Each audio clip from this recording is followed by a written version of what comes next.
pai apaixonado pelos seus filhos Henrico e Bianca, marido da Bel há 2 décadas, estatístico de formação, professor de matemática por vocação, empresário de educação e fundador das plataformas Mente Matemática e Professor Fredão. Reconhecido nacionalmente por descomplicar o Enem com dados, nota máxima na prova de matemática do Enem 5 vezes. Crossfitter nas horas vagas, nerd o tempo todo. Especialista na teoria de resposta ao item do Enem, mas viciado em fazer memes. Cético por promessas milagrosas, obcecado por estudo com estratégia. O cara que estuda a prova do Enem mais do que quem a aplica. Bom, essa foi a definição dada pelo ChatGPT quando eu pedi para que ele me definisse com base nas nossas conversas recentes. Mas tem muito mais do professor Fredão que eu quero mostrar aqui para vocês e é por esse motivo que eu dou início a mais uma empreitada, que é esse canal do YouTube Professor Fredão. E para começar, nada melhor do que contar um pouquinho da minha história, um pouquinho da minha trajetória e um pouquinho da minha relação com a prova do Enem, que no fim das contas, foi o que acabou me lançando nesse universo online. E nada melhor para começar esse canal do que permitindo que vocês conheçam um pouco mais de mim, um pouco mais da minha história. Afinal de contas, eu já estou com quase 40 anos, mas eu já fui criança, eu já fui adolescente, eu já fui estudante de ensino médio, eu já fui pré-vestibulando, eu já fiz a minha graduação, fiz um mestrado, cheguei a tentar fazer uma segunda graduação. Então, tem bastante coisa da minha história, que a gente pode conversar aqui nesse primeiro vídeo para que vocês me conheçam melhor. Que, inclusive, quando a gente fez o canal do Mente Matemática lá em 2020, era uma coisa que eu sempre sentia falta. A gente já começou com conteúdo, combinatória, cálculo mental e tal, e eu nunca me apresentei, A galera não sabia exatamente quem eu era, o que eu fazia, ia conhecendo isso aos poucos. Então, nada melhor nessa nova empreitada do que eu me apresentar devidamente aqui para vocês. Então, eu me formei no ensino médio em 2003, e eu sempre tive uma certa facilidade com matemática, eu sempre gostei muito de matemática. Na verdade, eu sempre gostei muito de desafios. Eu fui diagnosticado, pretendo fazer um vídeo sobre isso também, contando um pouco dessa história, mas eu fui diagnosticado com altas habilidades quando eu tinha por volta de 7 anos, e eu pulei a primeira série do ensino fundamental. Então, desde essa época, eu já sentia que eu tinha uma certa facilidade no aprendizado, de uma maneira geral. Quando eu realmente queria aprender alguma coisa, eu me esforçava para isso, geralmente eu conseguia fazer. Mas nada me despertava tanto interesse quanto a matemática. Mas, curiosamente, no meu ensino médio, eu não queria ser professor, porque a visão que eu tinha da sala de aula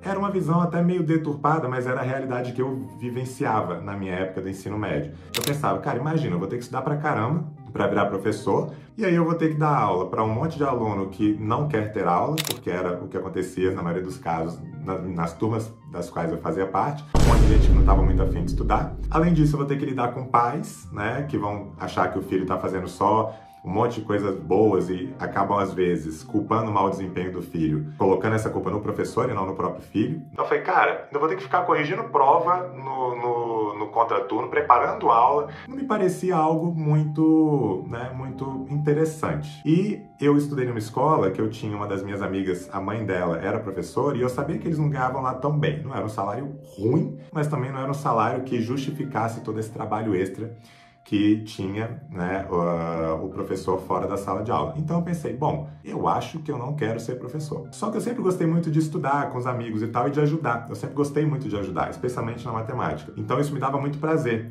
poder compartilhar um pouco daquilo que eu dominava, que era a matemática, com os meus amigos. E alguns deles, inclusive, me questionavam por que eu não dava aula particular. E eu falava, não, uma amiga minha da época, inclusive, os pais dela falaram, Fredinho, ela me chamava de Fredinho, apesar de eu ter 2,5 metros. Fredinho, a gente paga para você dar aula aqui pra Mari. E eu falei, não, eu ajudo ela numa boa, mas eu não quero receber por isso, enfim. Então eu nunca vislumbrei ser professor. E nesse meio tempo eu jogava basquete. Então eu quase me profissionalizei no basquete. Eu cheguei a jogar aqui no Universo Brasília, eu era das categorias de base, depois acabei treinando no time profissional por 7 meses, E nesse meio tempo eu estava mais engajado, com o basquete do que propriamente com os estudos. Até que eu fui aprovado para estatística na Universidade de Brasília. E quando eu fui aprovado para estatística, eu já tinha tentado antes engenharias e acabei não sendo aprovado, porque apesar de gostar muito de matemática, de ter facilidade e de ter sido um bom aluno na escola, eu nunca fui de estudar muito. Eu estudava aquilo que eu gostava. Então aquilo que eu não gostava eu não estudava muito, e acaba que para as provas do colégio eu ia bem, mas nos vestibulares eu eu ia ok, mas não necessário para passar para os cursos que eu tinha colocado na época, que foram engenharia elétrica e depois engenharia mecânica, né? Até que um professor falou sobre estatística, eu gostei, eu achei inclusive que eu me identificava muito mais com estatística do que com as engenharias, mas eu tinha ido para engenharia porque eu gostava da matemática e não queria ser professor, então por isso que eu marcava engenharia, eu não sabia exatamente o que o engenheiro fazia. Até que o professor falou sobre estatística, eu falei, cara, que legal, eu gostei dessa ideia desse curso da estatística, eu vou tentar. E aí fui aprovado, larguei o basquete e fiz estatística na Universidade de Brasília. Isso era 2006/2007 e aí eu me formei em 2010, né? São 4 anos de curso, eu acabei levando 4 anos e meio porque eu parei por 6 meses para fazer um intercâmbio na Austrália. Posso inclusive depois fazer um vídeo sobre isso se vocês se interessarem em saber um pouco mais dessa história também. Eu morei 7 meses em Sydney, na Austrália. E aí voltei, me formei em estatística e nesse meio tempo eu já estava trabalhando tanto na empresa júnior da estatística, como eu também trabalhava como monitor. Eu comecei a dar aula particular, né, quando eu entrei na universidade, para uma amiga do meu irmão. Pretendo contar essa história aqui também. E eu ficava sem graça. Eu era tão sem graça de cobrar que eu fiquei com vergonha de cobrar R$10 a hora aula. E eu falei, não, vamos começar o seguinte, me paga R$7,50. Eu cobrava R$7,50 pela hora aula. Eu nunca esqueço disso. 2 anos depois, já estava cobrando R$50, né? Porque eu já tinha mais experiência, recebi muitos alunos, não tinha tanto tempo mais. E aí acabei aumentando o valor dessa minha hora aula. Mas eu comecei cobrando R$7,50.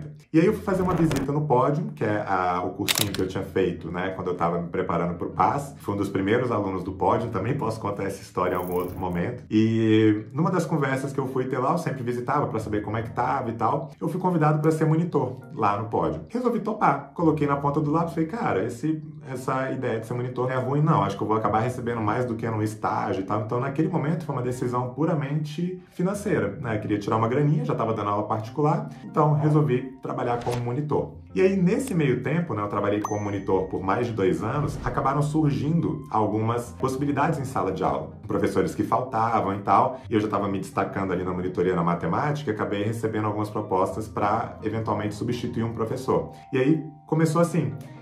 Numa determinada tarde, um professor ia faltar e aí me pediram para dar uma aula numa turma da SpaceX, que era uma turma preparatória para cadetes do Exército. E aí dei essa aula de tarde e aí de noite já me convidaram para dar uma aula porque um outro professor ia faltar para uma turma de Olimpíada de Matemática. Eu tive que preparar a aula ali em meia hora, 40 minutos. E aí eu comecei a tomar gosto, já estava gostando das aulas particulares, comecei a gostar dessa ideia da sala de aula, mas eu continuava sem ter muita expectativa de virar professor. Até que quando eu estava prestes a me formar na estatística, eu comecei a ter mais convites para poder entrar em sala de aula e aí me apaixonei de vez. E aí eu resolvi que eu ficaria mesmo na área da educação e na sala de aula. Externei isso, né, pros donos do Pódio na época. E assim que eu me formei em estatística em 2010, eles me colocaram para dar aula no cursinho, né, lá do Pódio. Eu comecei dando aulas pro pré-PAS, né, PAS 1 e PAS 2, que é um preparatório para uma prova de avaliação seriada aqui de Brasília. E coincidentemente, uma das primeiras turmas, né, para a qual eu dei aula, a primeira turma que eu dei aula fixa num semestre foi a do professor Gabriel Lobo, que hoje é meu sócio lá no Mente Matemática, né, e que me ajudou a tirar do papel essa ideia do Mente Matemática. Mas já estou pulando algumas etapas, vamos voltar lá para 2010. Me formei, comecei a trabalhar, né, como professor de matemática, comecei a tomar gosto pela sala de aula, e eu já tinha na minha cabeça, desde a época da estatística, que eu só faria uma pós-graduação, um mestrado e tal, quando eu tivesse definido a área que eu ia seguir. Então, quando eu estava na graduação, eu cogitava trabalhar no Banco Central, porque era uma carreira legal. Aí eu pensei, bom, então talvez eu faça um mestrado em economia e tal. E aí, quando eu decidi ficar de fato na sala de aula, eu fiz uma prova para um mestrado profissional em matemática, que é o ProfMat, e eu fiz esse mestrado,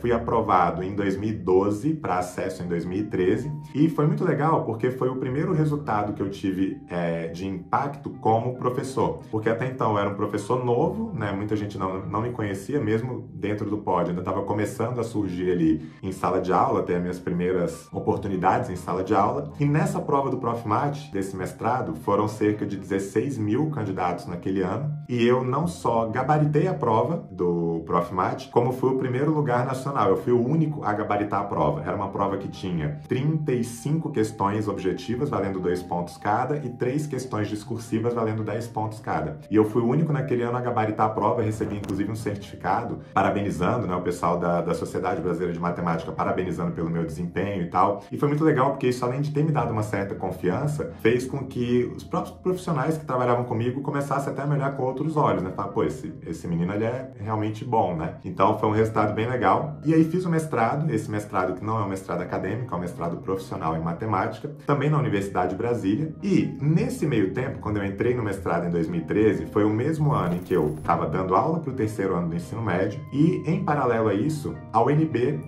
anunciou que ela ia aderir o SISU como mecanismo de entrada, ou seja, que ela utilizaria as notas do Enem como mecanismo de entrada. E aí começa a minha relação com a prova do Enem. Até então, eu já tinha feito a prova do Enem em 2002, como aluno ainda do ensino médio, numa época em que o Enem não dava acesso à universidade. E a gente só fazia o Enem para avaliar como é que estava a qualidade do ensino médio e a gente para se preparar como aluno, né, para se preparar para os demais vestibulares que de fato valeriam alguma coisa. Então eu tinha feito o Enem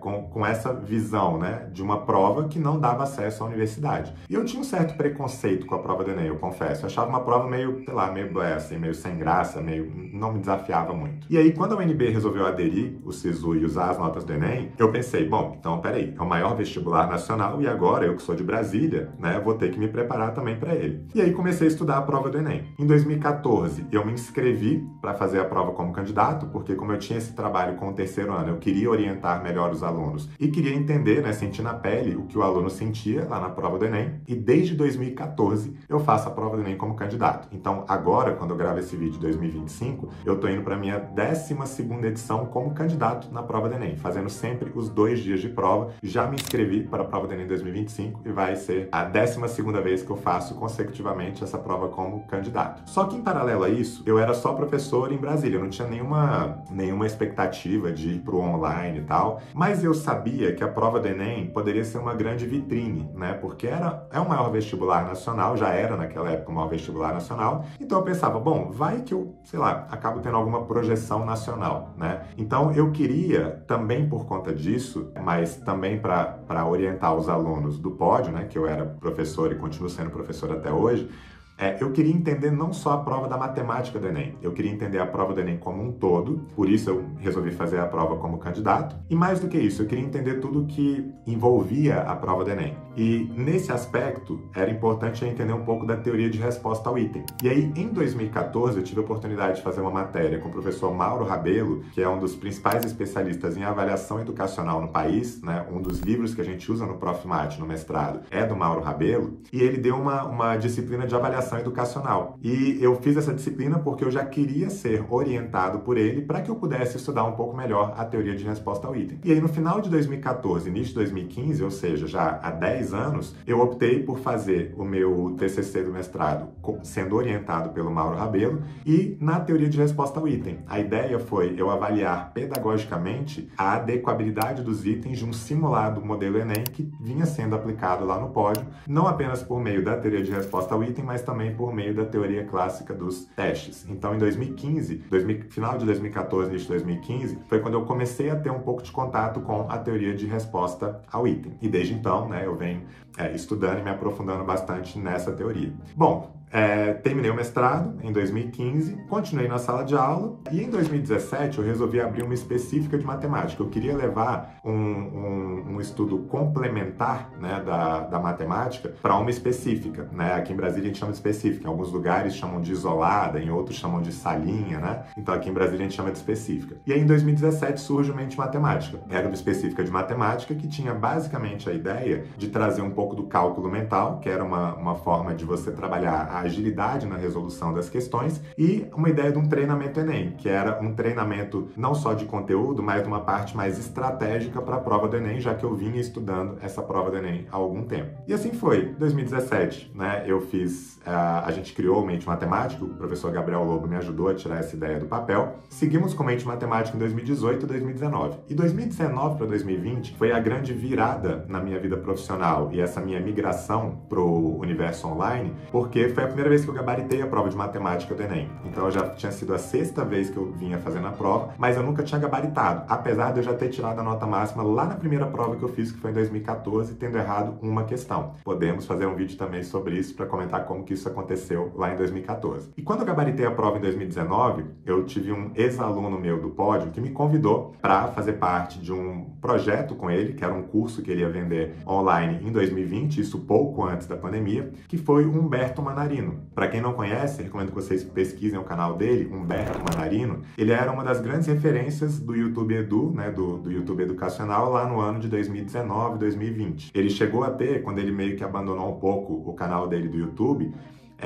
1 milhão de inscritos no canal dele. E isso a gente está falando ali em 2020, 2021, mais ou menos, né? E aí o Humberto tinha sido meu aluno, né, aqui no pódio. Sempre a gente trocava ideia a respeito de matemática, de algum vídeo que ele ia postar e tal. E ele me convidou para fazer parte do curso, para fazer uma aula do Mestres do Enem, em que eu falaria um pouco sobre o cálculo mental, sobre essas estratégias que me ajudaram a gabaritar a prova da matemática do Enem. Na época ele me chamava de o gabaritador, né? Esse apelido até pegou um pouquinho ali em 2020 e 2021. A galera se referia a mim como gabaritador. E nesse meio tempo eu também dei uma entrevista para a Globo DF, que acabou viralizando na Globo Nacional, dia 19 de janeiro de 2020, que contava a história de um professor que tinha virado meme na escola, porque a galera brincava que era o 44 de 45, eu também brincava bastante com isso, porque eu sempre batia na trave, eu não tinha gabaritado a prova do Enem, mas em 2016 eu aceitei 44, em 2017 44, e em 2018 44 de 45. E isso meio que virou um meme, e essa história, essa reportagem, deu uma viralizada, meu Instagram começou a crescer. Cerca de 2 meses depois, a gente lançou um curso, que é o Mestres do Enem, né? Eu e o Humberto, é um curso dele, né? Na verdade, que eu participei com essa uma aula. E aí foi que eu surgi para o universo online. E aí, quando eu surgi para o universo online, veio a pandemia. E aí, com isso, a gente acabou começando a divulgar ainda mais coisas online.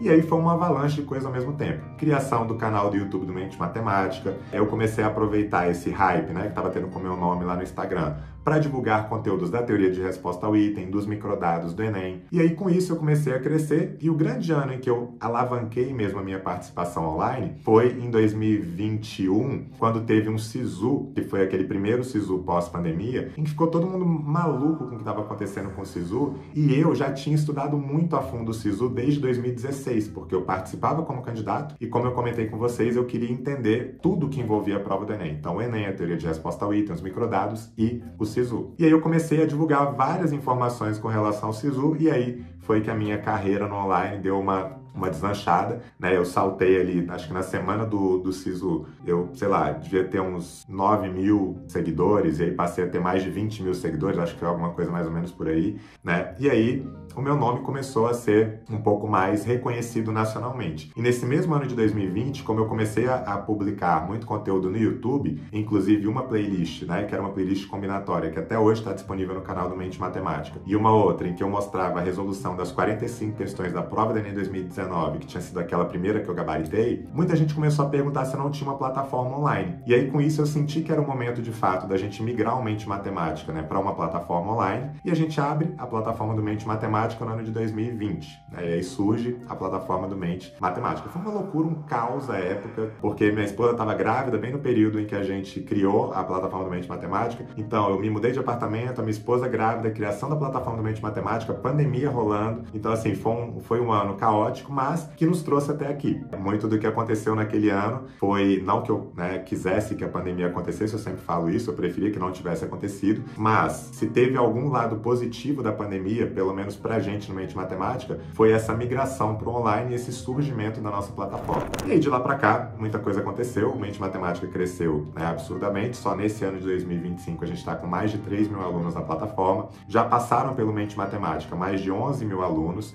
O curso Mestres do Enem com Humberto bombou, a gente teve mais de 30 mil alunos no curso. No Mente Matemática, a gente teve só no último ano, no Enem 2024, 125 alunos com nota 900+, mais de 200 alunos com 40 acertos ou mais na prova de matemática do Enem, fora outros excelentes resultados em aprovações em medicina e daí por diante. E nesse meio tempo, eu também criei uma outra plataforma, que é a plataforma Professor Fredão, que é para falar de tudo que está relacionado ao Enem, mas não necessariamente a matemática. Então, nessa plataforma, eu tenho curso voltado para professor professor, mentor e gestor, que é o curso Tríade Enem, que eu falo um pouco mais sobre Enem, sobre os microdados, sobre a TRI, sobre SISU, enfim.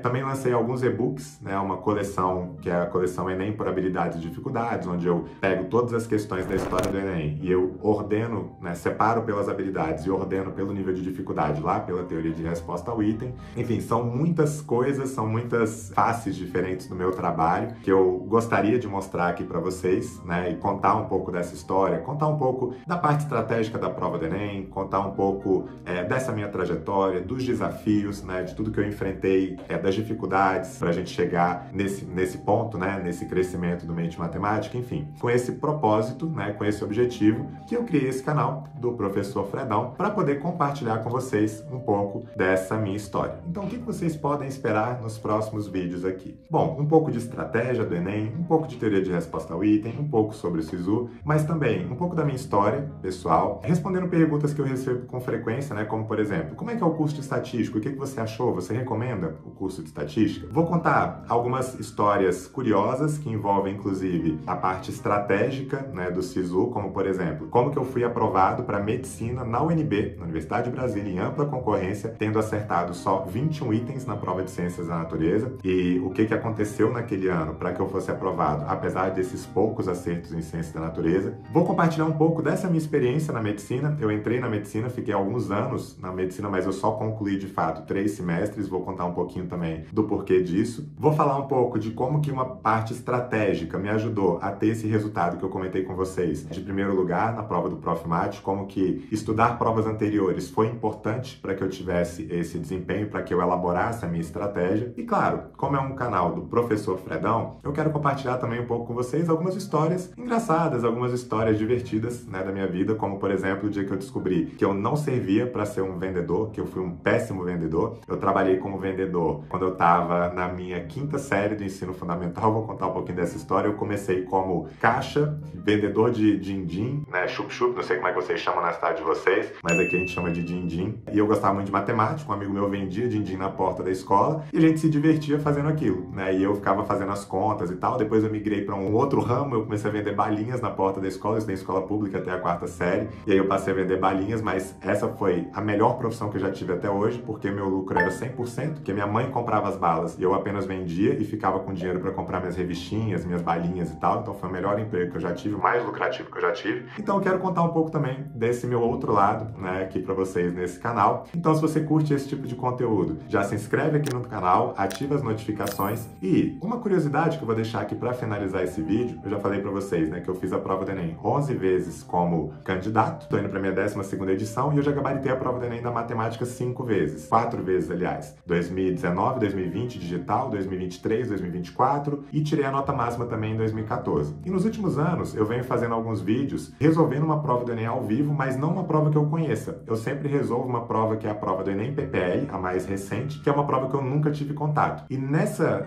resolução das provas do Enem PPL, você consegue ver na prática como que eu penso na prova de matemática. Que questões que eu tenho dificuldade, quais que eu resolvo rápido, quais questões que eu pulo, por que eu pulo, quais que eu me enrolo, como que eu leio um texto, que informações eu marco. Então, se você se interessa por esse vídeo, deixa aqui um comentário, tá? Que eu te mando o link para que vocês assistam esse vídeo de como que eu faço uma prova de matemática do Enem. É isso, sejam bem-vindos ao canal Professor Fredão.